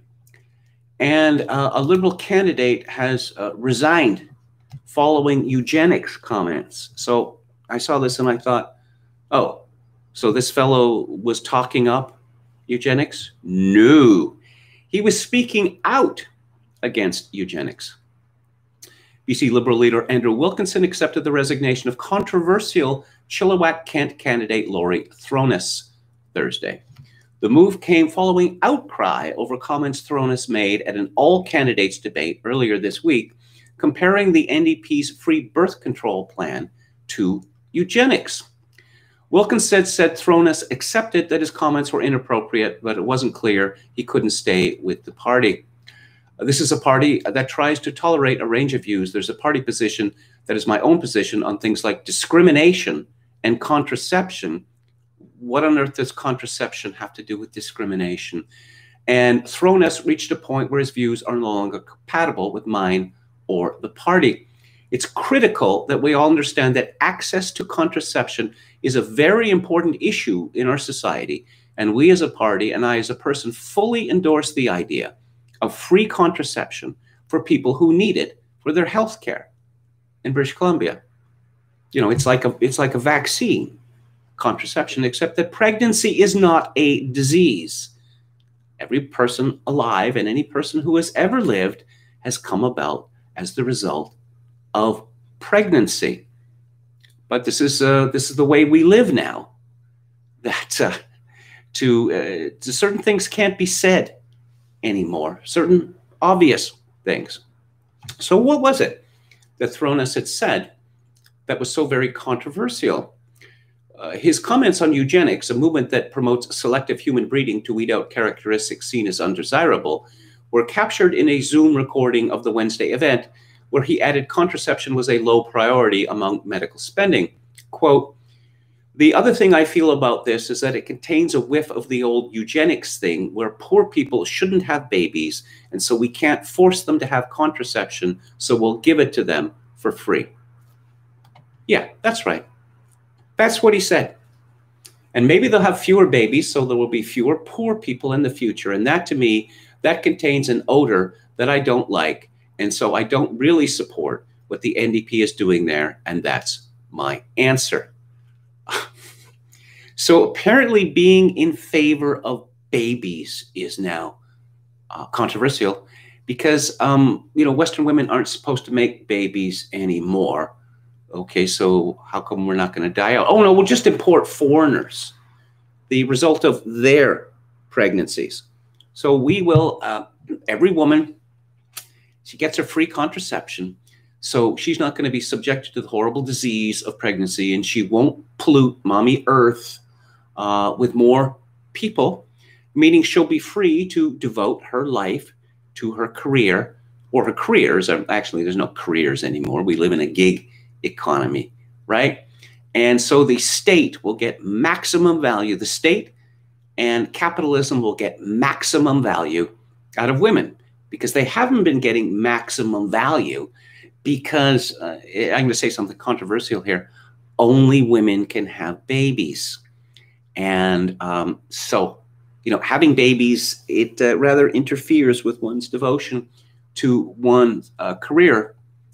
But no, this is absolutely incredible that, oh my God, just the incredibly shocking things that this fellow said. Andrew Wilkinson, the leader of the Liberal Party, said, I spoke with Laurie Thronis. He accepted his comments were wrong, and I accepted his resignation. The entire BC Liberals team must be dedicated to inclusiveness, equality, and building a tolerant BC. We'll continue to move forward with our team and work hard to earn every vote. What does inclusiveness, equality, and tolerance have to do with women getting pregnant? When the BC government decides that it's going to give free contraception to women, that is a very specific and powerful anti-natalist policy. Apparently, the BC government does not want British Columbia women to get pregnant. Perhaps, those who are of the right social class, perhaps those who are, members of the elite and the aspirationals, they will be still allowed to procreate. Yeah, because this idea that just anyone can have sex and anyone can deliver a child, I mean, that just isn't very efficient, is it? Let's have a look at the chat. Chogokin666 says, I want off this ride. Biden's emanation. Yeah, I said that already. Joe Biden more crooked than Spiro Agnew? Say it ain't so, says Jonathan Paul. Metal Mike says, if QAnon was real, we would have seen some arrests already. Well, their response to that. Suicides or deaths that are said to be suicides. I know that the QAnon people believe that, what was it? It's a singer for Soundgarden, Chris Cornell, that he didn't really commit suicide, that he was murdered, and that other singer, was the Puddle of Mud, I forget the name of the band, who died supposedly of a drug overdose a year ago or so, that both of them had been sexually molested as children. They were about to drop some truth bombs. That's just what I read. Okay. Okay. An old show. Okay. All right. Born in the USA, moved to Australia. Yes.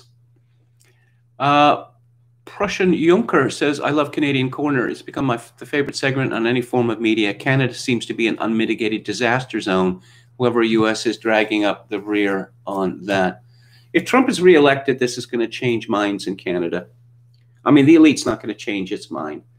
But, Ronald Reagan was joked at in Canada. And when he was elected and then reelected in 1984, suddenly you had, Brian Mulroney was making these strong noises that Canada was becoming like Sweden and we're going to have to do something about that. Of course, it was just talk,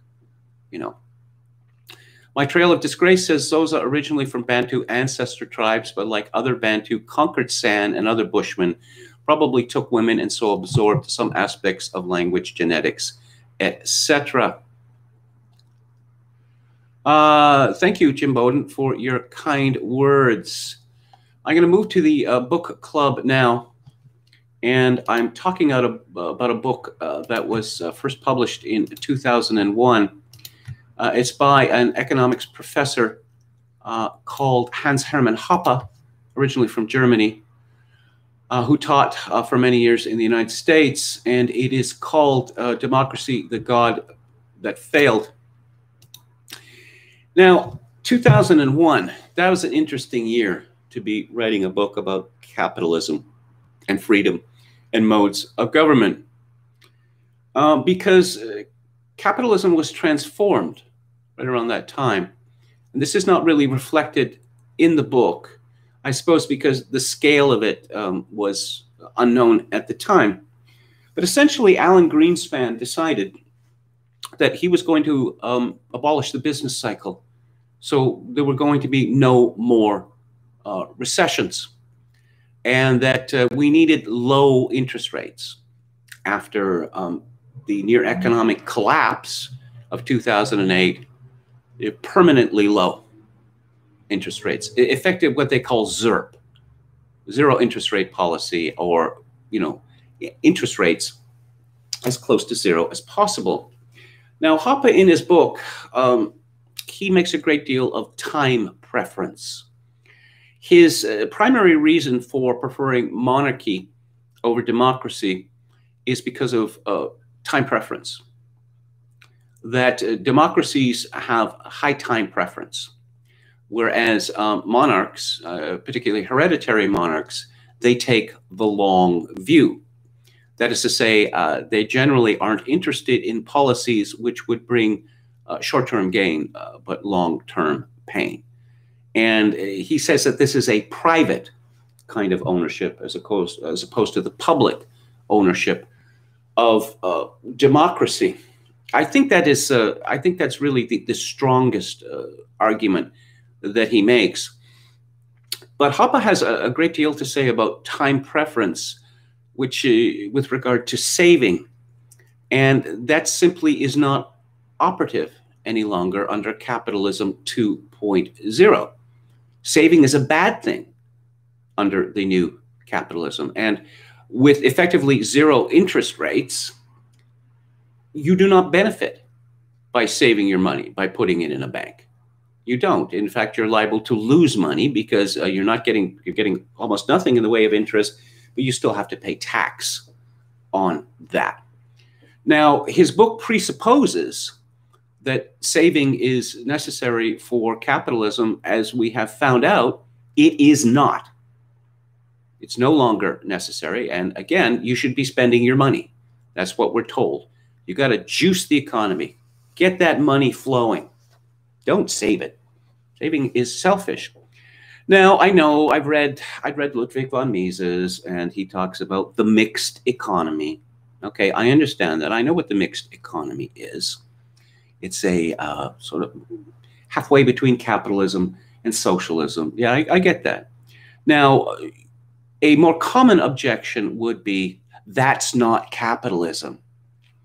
Well, the great scholar Robert Conquest dealt with this question with regard to socialism, particularly in the Soviet Union and Warsaw Pact countries, that Western leftists would say, that's not socialism.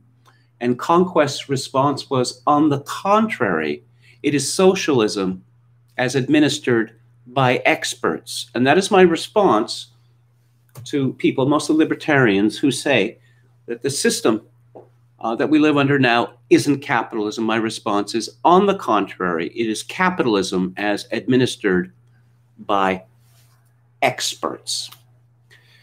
I have to say that I also have a problem with Hoppe's assumption, and this is kind of a typical libertarian assumption, that people are rational actors.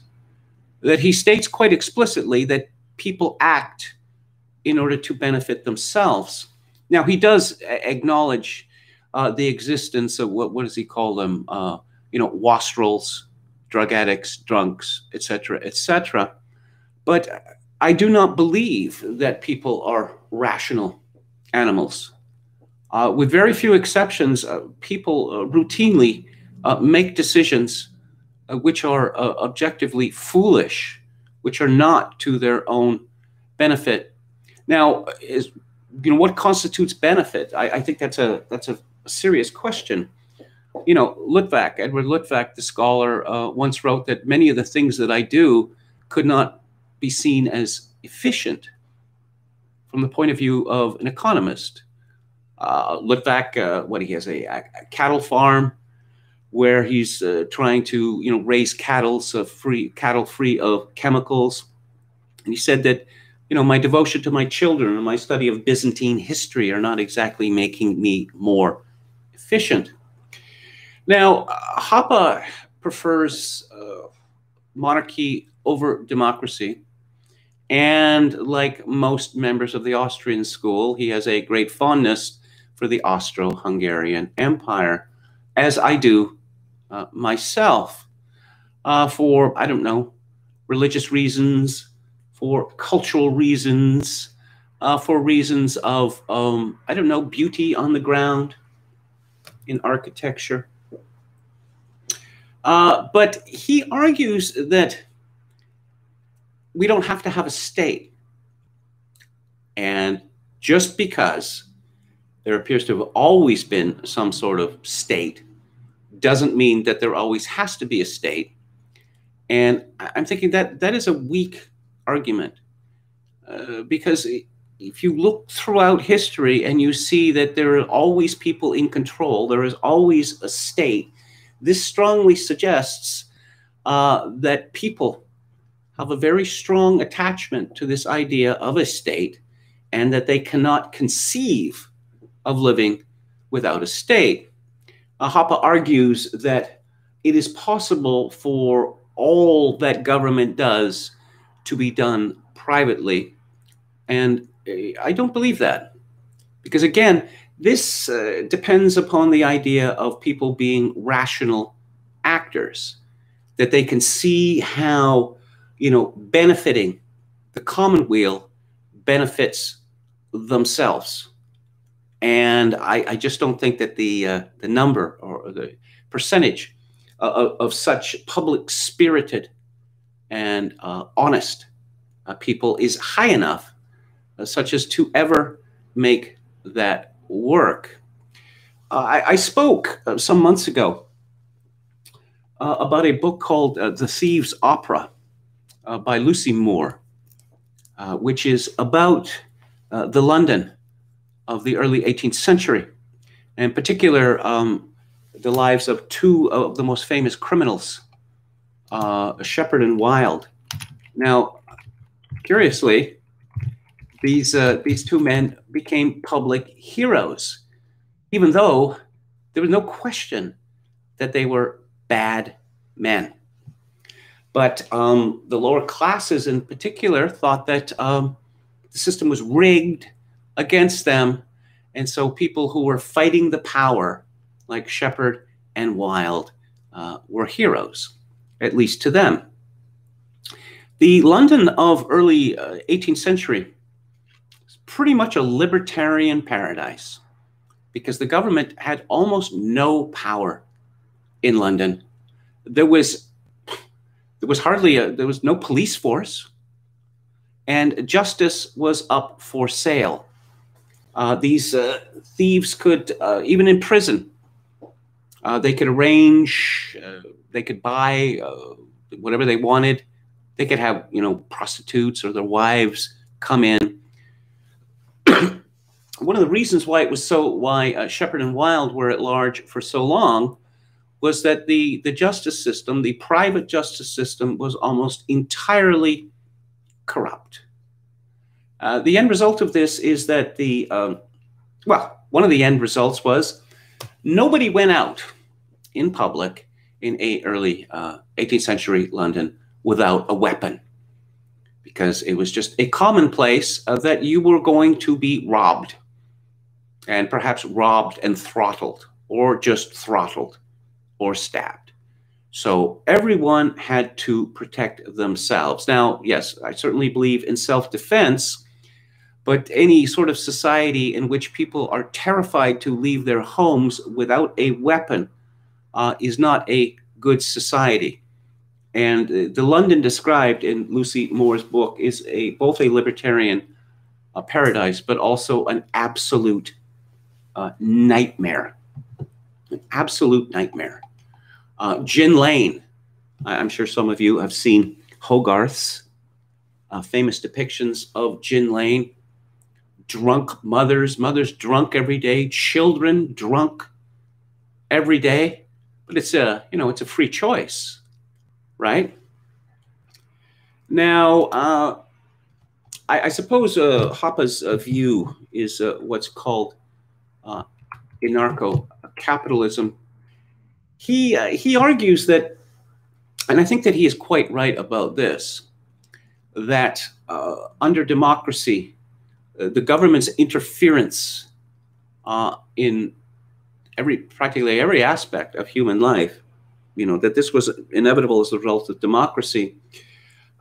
But I believe that one of the reasons for the freedom that existed under a monarchy, even a constitutional monarchy, A.G.P. Taylor famously wrote that at the beginning of the First World War, for most Englishmen, the only government official that they'd ever see would be a postman. But the monarchs felt constrained. Constrained by who or what? Well, they felt constrained by God. Because, if you believe in the divine right of kings, and they did, well, there were certain obligations that went with that. Immigration. Hoppe has some, I think, quite good things to say about immigration. He writes, the collapse of the Soviet Empire represented not so much a triumph of democracy as the bankruptcy of the idea of socialism, and it therefore also contained an indictment against the American or Western system of democratic rather than dictatorial socialism. Moreover, throughout the Western Hemisphere, national, ethnic, and cultural divisiveness, separatism, and secessionism are on the rise. Woodrow Wilson's multicultural democratic creations, Yugoslavia and Czechoslovakia, have broken apart. In the US, less than a century of full-blown democracy has resulted in steadily increasing moral degeneration, family and social disintegration, and cultural decay in the form of continually rising rates of divorce, illegitimacy, abortion, and crime. As a result of an ever-expanding list of non-discrimination, affirmative action laws, and non-discriminatory, multicultural, egalitarian immigration policies, every nook and cranny of American society is affected by government management and forced integration. Accordingly, social strife and racial, ethnic, and moral cultural tension and hostility have increased dramatically.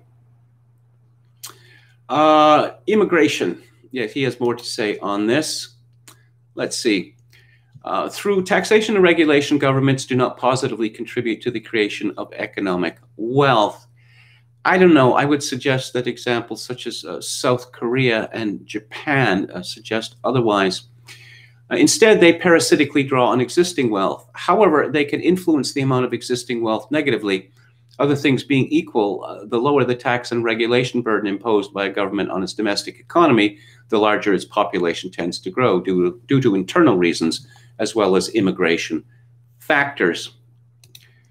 Yes, he makes a case for secessionism, and we have seen recent examples. We've seen the breakup of the Soviet Union, we have seen the breakup of Czechoslovakia, and we have seen the breakup of Yugoslavia.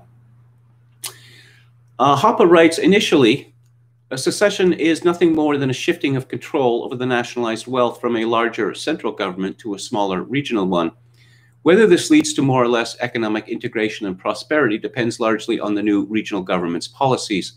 However, the act of secession in itself has a positive impact on production, for one of the most important reasons for secession is typically the belief on the part of the secessionists that they and their territory are being exploited by others.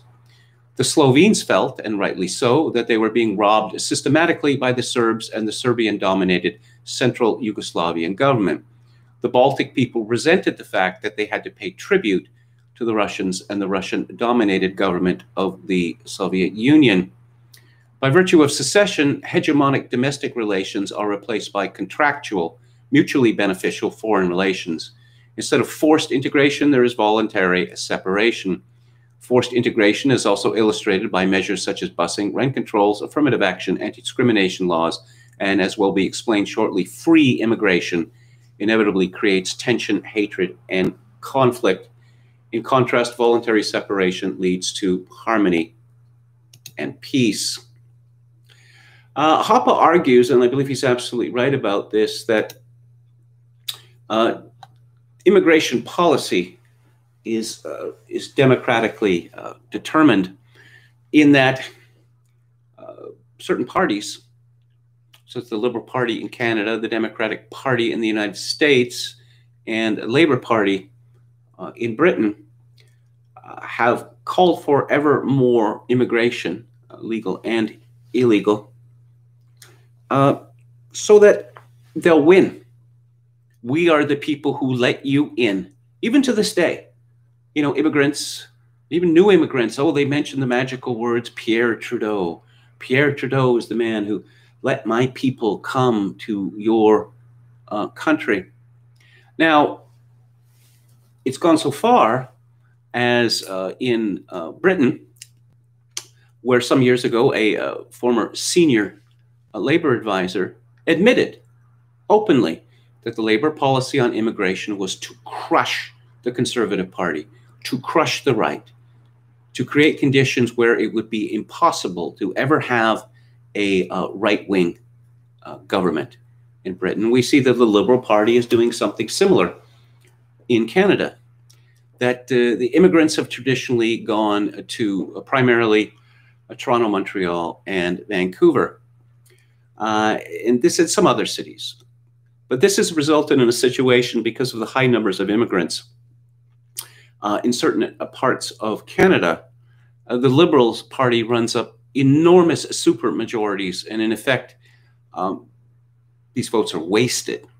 So they have determined within the last couple of years that they are going to try to force immigrants into the hinterlands.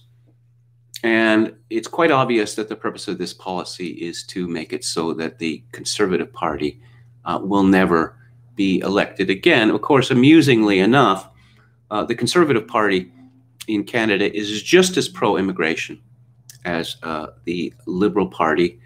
And up till fairly recently, the Republican Party was just as pro-immigration as the Democratic Party, but for a different reason, which is not something that Hoppe goes into in this book, is that big business wants immigration for a different reason than the left does, because it lowers the cost of labor. It's a race to the bottom. It not only lowers the cost of labor, it allows employers to get away with behavior toward their workers that they would not be allowed to get away with if they were, well, to be bald, white people. You have timid, often terrified people who believe, and maybe they've been told, perhaps even by their employer, that give me a hard time and I'll have you shipped back to where you came from. So it's not just, it's not just the left that wants immigration. The Chamber of Commerce right wants it as well. But the primary point that Hoppe makes regarding immigration, which I think is very, very useful, is that under a monarchical society, the government, the king, he would only want the very best of people to immigrate to his country. Now, current immigration policy under democracy is that countries, pretty much all of them that have high numbers of immigrants, are importing the worst and the dimmest from every country on earth. Now, getting back to time preference, to the Democrats, it doesn't matter. They have a high time preference. And if the policies of one president or prime minister cause a significant damage in the future, not their concern. They're going to be dead. They don't even have to be dead. They can be out of office because Democratic voters have short memories. And they are not going to, if an economic crisis happens under the watch of the new president, this is what happened to Reagan. in 1981 that inflation under Jimmy Carter had topped at 20%. And Reagan decided to squeeze it out, with the result that, of course, there was economic contraction. But Jimmy Carter wasn't blamed for this. Reagan was. Whoever is in office at the time who has inherited problems created by his predecessors is going to be blamed. It doesn't matter. It doesn't matter that in many cases it is not his fault. So I would have to say that I found this book to be useful in terms of, well, the immigration argument for one. But again, you know, the mass man. Democracy has led to a cult of the mass man. Ortega y Gasset wrote about that going back to, what, the 1930s, which has had terrible effects in every regard, particularly on our culture. That we have an elite still, but this elite, it takes deliberately anti-elitist positions. And it does not appear that Hoppe is familiar with or impressed by James Burnham's analysis in The Machiavellians, that, citing many sources, that we are always led by an elite, that every institution comes under the control of oligarchies, and there's nothing that can be done about this. So I would say 2 cheers for democracy, the god that failed. It's useful, I think, despite the fact that the I don't know, the paradise that Hoppe seeks is clearly out of reach and will always be out of reach. So before I wrap up the show, and yes, it's a regular 2-hour show. I don't know how people got the impression it was going to be 5 hours. Maybe that was just a mistake in typing. MCT says, hell hath no fury like a bureaucrat scorned. KMG, thank you for the show. Well, thank you. Thank you. I appreciate it. Okay. Emma Kelly's Earth says, Hoppe's historical arguments are a bit simplistic at times. Britain is a monarchy, but it's been, of course, cabinet government since the 18th to 19th century. Debreas, Argentina went hungry for 50 years because of someone's, okay. Well, I don't know. I mean, it just shows Argentina was in 1900 a richer country than Britain. Sounds crazy, but it's true. But Argentina is a case study on how democracy can ruin a country, can ruin a society. Argentinians fell in love with a man called Juan Perón, and he wrecked Argentina pretty much single-handedly. And when Perón finally died, his wife or one of his other wives, we got to put them in power because we have to have a Perón. And, you know, the mass delusion of crowds. Okay, yeah. Eva Perón. Yes, immortalized in a musical by Andrew Lloyd Webber and played on the screen by Madonna. So what is coming up next week on the show and in the future? On Theater Thursday, October 22nd, I'm going to be talking about Werner Herzog's Nosferatu from 1979, October 29th, 2 days before Halloween. I'm going to be discussing Robert Wise's 1963 masterpiece of suspense and horror, The Haunting. On December 5th, I have a satire of small town or suburban America, Smile by Michael Ritchie. It's a very funny film, but also a very sad film from 1975.